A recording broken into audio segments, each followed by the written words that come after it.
നമ്മൾ മലയാളീസിന് ചോറിന് കൂട്ടാൻ കറികളൊന്നുമില്ലെങ്കിലും ഒരുപിടി അച്ചാറ് കൂട്ടി കഴിക്കുന്ന ആ ചോറിൻ്റെ രുചി വേറെ ഒന്നിനും കിട്ടില്ല. അതും ഈത്തപ്പഴം അച്ചാറാണെങ്കിൽ പിന്നെ പറയണോ. ചൂടായ പാനിലേക്ക് നല്ലെണ്ണ ഒഴിച്ച് ചൂടായതിന് ശേഷം കടുകിട്ട് പൊട്ടിക്കുക.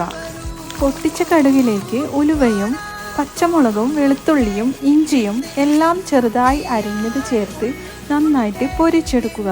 ഇനി ഇതിലേക്ക് അച്ചാറിന് ആവശ്യമായിട്ടുള്ള കാശ്മീരി മുളകും മഞ്ഞൾ പൗഡറും കൂടി ചേർത്ത് നന്നായിട്ട് മിക്സ് ചെയ്ത് കൊടുക്കുക. അച്ചാർ മിക്സിലേക്ക് ആവശ്യത്തിനുള്ള ഉപ്പും നേരത്തെ കോരുകളഞ്ഞ് മാറ്റിവെച്ച ഈത്തപ്പഴവും ചേർത്ത് നന്നായി മിക്സാക്കിയതിന് ശേഷം 5 മിനിറ്റ് അടച്ചു വെച്ച് വേവിക്കാം. ആവശ്യത്തിനുള്ള വിനെഗറും ഉപ്പും പുളിയും ബാലൻസ് ചെയ്യാൻ വേണ്ടി ശർക്കരപ്പൊടി കൂടി ചേർത്ത് കൊടുത്താൽ നമ്മുടെ ഈത്തപ്പഴം അച്ചാർ ഇവിടെ റെഡിയായി. ഇനി ചോറിന് കൂട്ടാൻ കറിയില്ലെങ്കിൽ നോ ടെൻഷൻ, ഈത്തപ്പഴം അച്ചാർ റെഡി ആയിട്ടുണ്ട്.